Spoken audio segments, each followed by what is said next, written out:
يهدي الحائرين ضياء. السلام عليكم ورحمة الله تعالى وبركاته.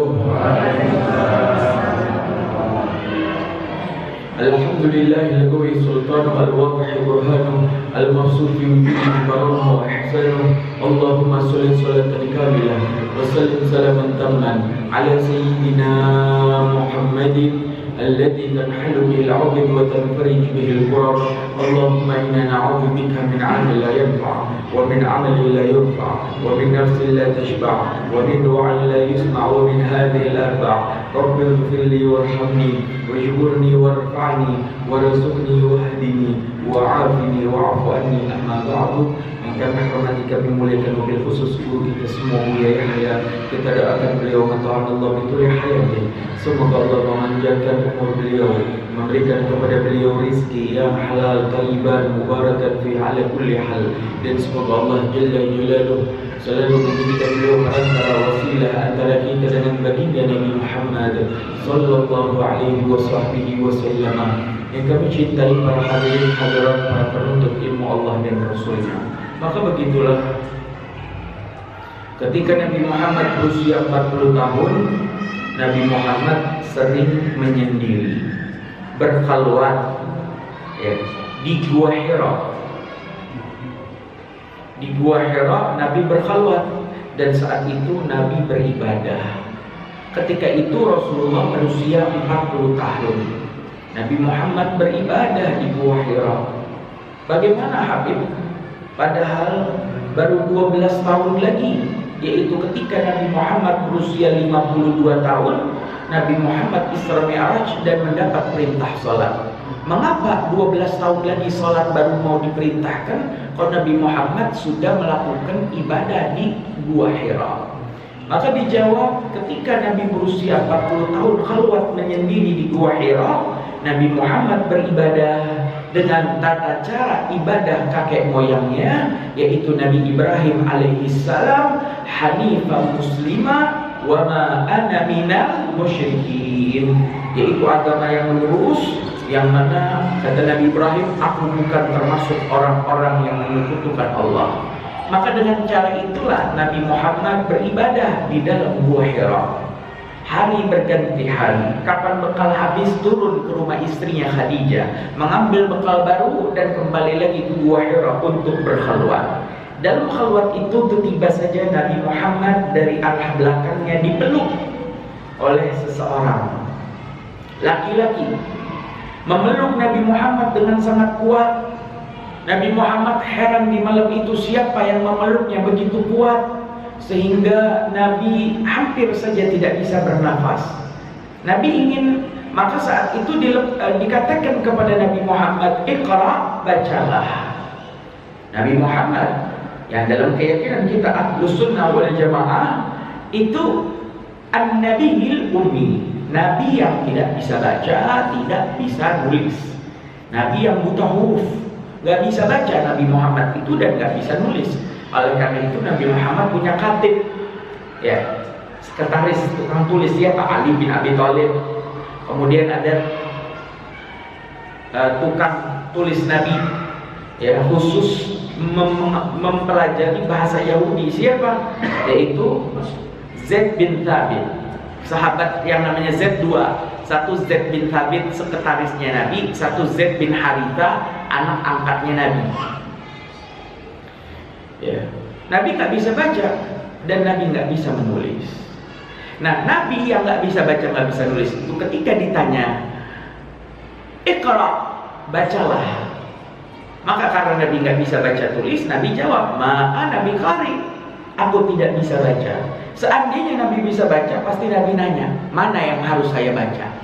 Iqra, bacalah, mana yang harus saya baca? Tapi Nabi menjawab, Nabi qari, aku tidak bisa baca. Maka dilepaskanlah ikatan tadi. Maka Nabi ini penasaran, menoleh ke arah belakang, siapa yang meluk? Baru ingin noleh, pengen tahu siapa yang meluk tadi, tiba-tiba dipeluk yang kedua kalinya. Ketika dipeluk yang kedua kalinya, yang lebih kencang dari pelukan yang pertama, dikatakan Iqra, bacalah. Nabi qari, aku tidak bisa baca. Dilepaskan lagi. Ketika Nabi ingin menoleh, dipeluk lagi. Iqra bismi rabbikal ladzi khalaq, khalaqal insana min 'alaq, Iqra wa rabbukal akram, alladzi 'allama bil qalam, 'allamal insana ma lam ya'lam. Rincian terjemahnya akan dibahas di tafsir Al-Alaq ayat 1 sampai 19. Poin kita pada pembahasan malam ini bukan di situ. Maka kita lanjutkan kisahnya. Di malam itu Nabi Muhammad dipeluk oleh seorang lelaki, kemudian disuruh membaca surat Al-Alaq ayat 1 sampai 5. Nabi mendengarkan huruf-huruf dan suara-suara itu. Kemudian akhirnya Nabi Muhammad di usia 40 tahun itu resmi menjadi seorang nabi sekaligus menjadi seorang rasul. Karena lelaki yang datang adalah malaikat Jibril yang menyamar menjadi sahabat yang mirip wajahnya dengan sahabat Dihya Al-Kalbi, lelaki yang gagah pada saat itu. Maka Nabi Muhammad saat itu resmi menjadi nabi dan rasul. Nabi turun di malam itu dari Gua Hira dalam keadaan menggigil, dalam keadaan kedinginan. Nabi merinding pertama kali baru didatangi oleh seorang malaikat. Nabi turun dari Gua Hira, turun menuju rumah Siti Khadijah binti Khuwailid Al-Kubra. Maka diketuklah pintu rumah tadi. Ya Khadijah, ya Khadijah. Maka dibukakan pintu oleh Siti Khadijah binti Khuwailid Al-Kubra. Dan saat itu Nabi Muhammad dipersilahkan masuk dan Nabi meminta kepada Siti Khadijah, ya Khadijah, dathiruni. Khadijah, selimuti aku. Khadijah, aku kedinginan. Khadijah, dathiruni, selimuti aku menggigil. Maka Siti Khadijah membaringkan Nabi Muhammad di tempat tidurnya, kemudian menyelimuti Nabi Muhammad SAW yang sedang dalam keadaan menggigil itu. Siti Khadijah yang dalam keadaan bingung itu, malam itu beliau meninggalkan Nabi Muhammad seorang diri di dalam rumahnya. Ia lari menuju rumah pamannya yang seorang pendeta bernama Waraqah bin Naufal. Maka ia mendatangi rumah pamannya itu. Maka diceritakanlah apa yang terjadi terhadap suaminya, yaitu Nabi Muhammad. Maka saat itu Waraqah bin Naufal mengatakan, Khadijah, sungguh suamimu itu kelak akan menjadi orang besar yang dibesarkan. Suamimu sungguh malam tadi telah didatangi oleh Namus yang pernah datang kepada Nabi Musa alaihissalam. Siapa Namus? Namus nama lain malaikat Jibril, Jibrail, Gabriel, Ruhul Kudus, Roh Kudus. Namus, suamimu malam tadi barusan didatangi oleh Namus yang pernah datang kepada Nabi Musa alaihissalam. Ya, Waraqah membacanya di dalam kitab Torah atau Perjanjian Lama Taurat biasa kita sebut. Maka saat itu Siti Khadijah yang sedang berada di rumah Waraqah meninggalkan Nabi Muhammad yang seorang diri. Nabi Muhammad tiba saja didatangi lagi oleh malaikat Jibril yang menampakkan wujud aslinya berbentuk cahaya yang sangat indah. Maka saat itu dipanggillah oleh malaikat Jibril diri Nabi Muhammad dan diturunkan wahyu berikutnya. Ya ayyuhal muddathir, qum fa'anzir, wa rabbaka fakabbir, wa thiyabaka fatahhir, wa rujza fahjur. Ya ayyuhal muddathir, orang yang sedang selimutan. Nabi Muhammad yang lagi pakai selimut dipanggil, ya ayyuhal muddathir, yang lagi pakai selimut, qum, bangunlah engkau Muhammad, fa'anzir, dan peringatkan umat. Wa rabbaka fakabbir, dan kepada Tuhanmu Muhammad maka bertakbirlah, maka agungkanlah. Wa thiyabaka, dan bajumu itu Muhammad yang pulang dari Gua Hira belum sempat ganti. Wa thiyabaka, dan bajumu itu Muhammad sebelum kau berdakwah, fatahhir, maka sucikanlah. Warrujza fahjur, maka turunlah surat Al-Mudaththir ayat 1 sampai 5, yang surat Al-Mudaththir dijelaskan dalam juz 29, yang ini juga tidak akan kami jelaskan secara rinci dan jelas dalam pertemuan kali ini. Kita lanjutkan. Nabi Muhammad yang seorang diri di rumah Siti Khadijah, tiba saja Nabi menyadari bahwa dirinya menjadi seorang nabi dan rasul. Maka mulai saat itu Nabi berdakwah. Tetapi dakwah Nabi saat itu tidak seperti dakwah para ulama zaman sekarang, yang kapan belum datang ditunggu sama jamaahnya, yang kapan sudah datang dihormati sama jamaahnya, yang kapan berbicara didengar omongannya, Tapi Nabi Muhammad saat itu berdakwah mulai usia 40 tahun. Hingga 3 tahun kemudian usia 43 tahun, Nabi Muhammad selama 3 tahun dakwahnya ini secara sembunyi-sembunyi. Diam-diam Nabi dakwah. Nabi mengajak orang-orang terdekatnya. Sehingga dalam jarak 3 tahun yang masuk Islam hanya 73 orang sahabat, yang dalam sejarah disebut dengan nama As-Sabiqunal Awwalun, orang-orang yang pertama kali memeluk agama Islam. Dari kalangan lelaki dewasa masuk Islam, sahabat Nabi yang kemana-mana bareng Nabi, usianya 2 tahun lebih muda dari baginda Nabi. Jadi kalau saat itu Nabi usianya 40 tahun, Sayyidina Abu Bakar ini yang akan masuk Islam dari kalangan lelaki dewasa usianya 38 tahun, 2 tahun lebih muda dari Nabi. Maka Sayyidina Abu Bakar masuk Islam dari kalangan lelaki dewasa. Dari kalangan wanita dewasa masuk Islam istri beliau tercinta, Siti Khadijah. Dari kalangan anak kecil, Ali bin Abi Thalib. Dari kalangan budak, Bilal bin Rabah. 73 orang saja yang memeluk agama Islam. Hingga ketika Nabi Muhammad, ini poin pembahasan kita pada malam hari ini. Hingga ketika Nabi Muhammad berusia 43 tahun, Nabi Muhammad mendapat perintah daripada Allah Subhanahu wa taala, "Wa'mudhir ashiratakal akrabin." Muhammad, peringatkanlah ashiratak, keluargamu, al-akrabin, yang dekat. Nabi mendapat perintah untuk memberikan dakwah itu juga kepada kerabat-kerabat yang dekat. Termasuk di dalamnya, dalam satu riwayat, Nabi melakukan apa yang akan dilakukan dalam kisah berikutnya setelah Nabi Muhammad mendapat surat Al-Quran yang berbunyi, "Fasda' bima tu'mar wa'arid anil musyrikin." Muhammad, kata Allah, fasda', terang-teranganlah engkau, bima tu'mar, dengan apa yang Allah perintahkan kepadamu. Maksudnya dengan agama Islam, terang-teranganlah. Wa'arid anil musyrikin, dan berpalinglah engkau Muhammad dari orang-orang musyrik. Maka Nabi Muhammad dapat perintah suruh dakwah terang-terangan. Apa yang dilakukan Nabi Muhammad? Nabi Muhammad naik ke atas bukit di Mekah. Kalau habis tawaf 7 kali, kita sa'i 7 kali. Dari bukit apa? Dari bukit Safa ke bukit Marwah dihitung sekali. Dari Marwah ke Safa dihitung sekali lagi, jadi 2 kali. Dimulai dari Safa, berakhir di Marwah. Sesuai urutan Allah, innas Safa wal Marwata min sya'airillah. Sesungguhnya bukit Safa dan bukit Marwah termasuk daripada syiar-syiar agama Allah. Nah, bukit Safa itu agak kecil. Di belakang bukit Safa ada bukit lebih besar, namanya Bukit Jabal Abi Kubais. Ya, Jabal itu bukit, Jabal Abi Kubais. Namanya Jabal Abi Kubais, di belakang Safa. Maka Nabi naik ke bukit Safa, Nabi naik lagi ke Jabal Abi Kubais. Kemudian saat itu Nabi menghadap ke kaum Quraisy yang ada di hadapannya, dan Nabi memulai memanggil mereka semua. 12 kabilah kaum Quraisy itu dipanggil oleh Nabi Muhammad sallallahu alaihi wasallam.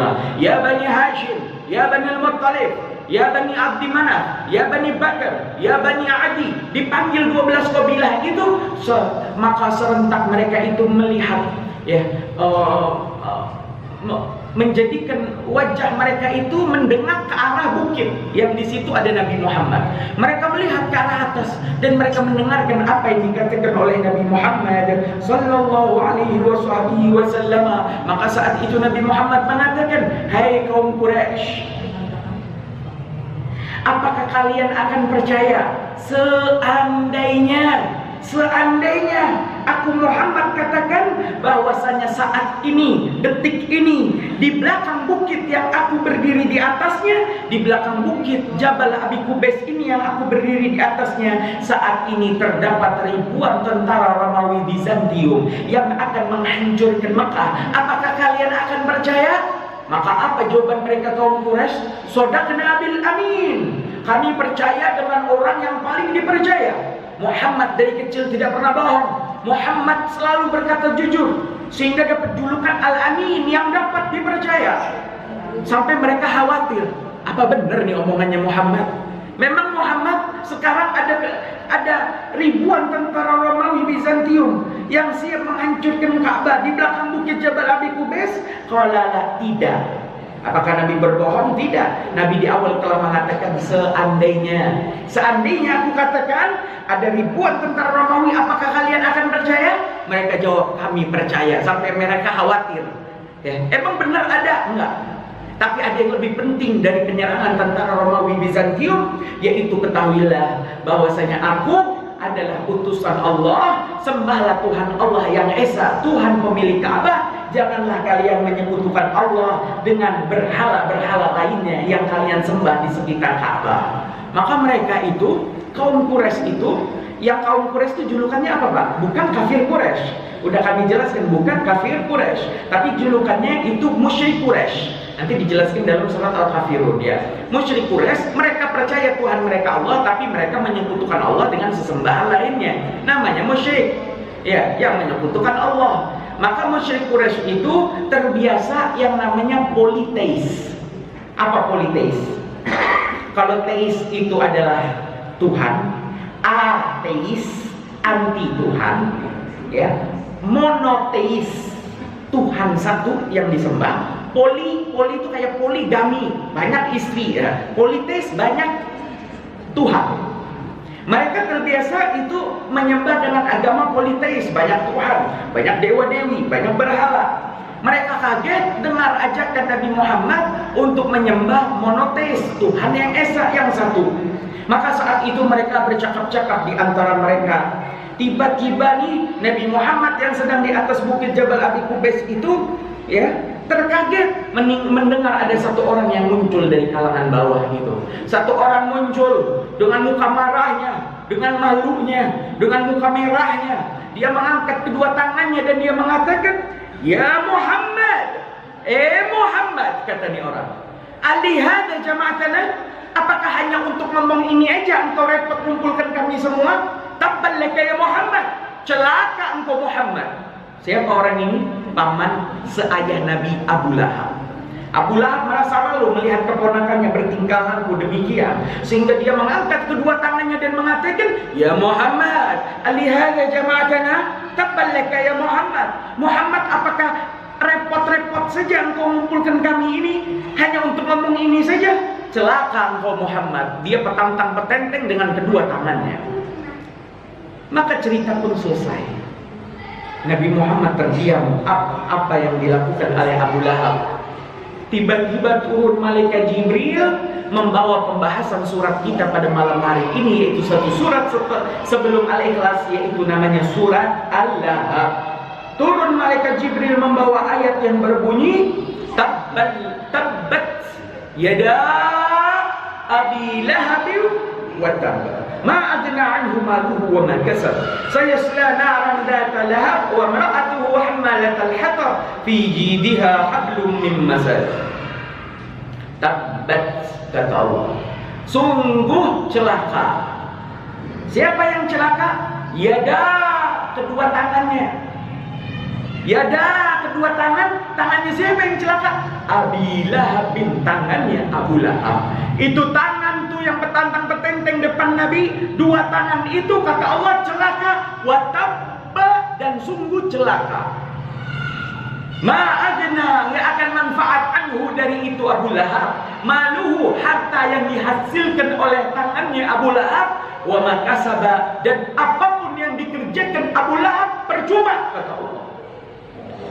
Saya akan masuk itu Abu Lahab naran ke dalam api dzata lahab, yang menyala-nyala. Ya. Wa mar'atuhu, dan istrinya Abu Lahab yang nanti kalau masih ada waktu diceritakan tadi. Siapa? Hindun namanya. Zaman Nabi wanita nama Hindun banyak, di antaranya istrinya Abu Lahab namanya Hindun. Julukannya Ummu Jamilah, ibunya orang cantik karena cantik. Wa mar'atuhu, dan istrinya Abu Lahab hammalatal hatab, nanti di akhirat siksaannya adalah hammalah, pembawa al-hatab, kayu bakar di neraka, fi jidha, yang mana di lehernya Hindun itu hablun, ada tali, min masad, dari kawat berduri. Selesai cerita pengutukan ini. Abu Lahab paman seayah Nabi dikutuk masuk neraka, dicap masuk neraka. Nanti dalam pembahasan yang panjang, paman Nabi yang ada 10 itu terbagi menjadi 10 golongan. Ada yang ahli surga karena ahli fatrah, ada yang ahli surga karena masuk Islam, ada yang masih diperdebatkan Islam atau tidak seperti Abu Thalib, kemudian ada yang masuk neraka karena dia wafat dalam keadaan kafir, nggak beriman kepada Nabi Muhammad, dan ada yang bukan hanya masuk neraka tapi dicap, dinas, dipastikan masuk neraka oleh siapa? Oleh Allah dalam surat Al-Lahab, yaitu Abu Lahab. 5 golongan paman Nabi yang akan dijelaskan pada pertemuan berikutnya insyaallah. Bapak Ibu tahu Abu Lahab kenapa dijuluki Abu Lahab? Abu Lahab itu bukan nama asli, Pak. Orang Arab kalau punya nama sampai 3. Nama asli, kunyah, julukan, lakop, gelar. Abu Lahab bukan nama asli. Nama asli Abu Lahab Abdul Uzza. Dijuluki warga Mekah Abu Lahab. Kok bisa dijuluki Abu Lahab? Abu Lahab ini, Pak, jangan kalau kita cerita Abu Lahab tuh ngebayanginnya laki-laki, mukanya hitam gitu ya, jidatnya hitam gitu, jenggotnya berantakan ya, kayaknya serem tuh Abu Lahab. Oh, nggak begitu Abu Lahab. Abu Lahab dijuluki Abu Lahab karena kegantengannya. Putra-putra Abdul Muthalib yang paling ganteng setelah ayah Nabi Abdullah adalah Abu Lahab. Kenapa? Abu Lahab ini kapan dia jalan siang hari, ya, kalau bahasa sekarang glowing, ya. Cahaya matahari kalah sama gantengnya wajah Abu Lahab. Makanya karena tuh cahaya bersinar-sinar itu, Abu Lahab dijuluki Abu, bapaknya Lahab yang menyala-nyala.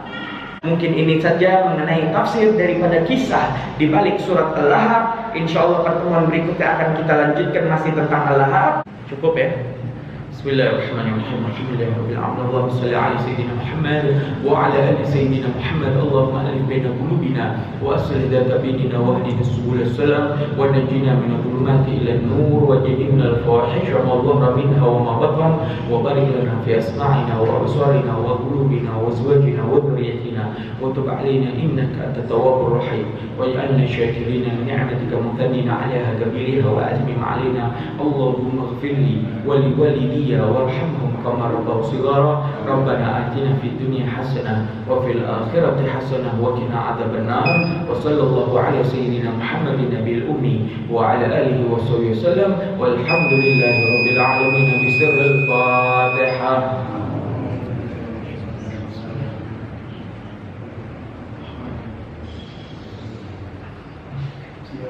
اهدنا الصراط المستقيم صراط الذين أنعمت عليهم غير المغضوب عليهم ولا الضالين والله الموفق إلى أقوم الطريق. والسلام عليكم ورحمة الله تعالى وبركاته.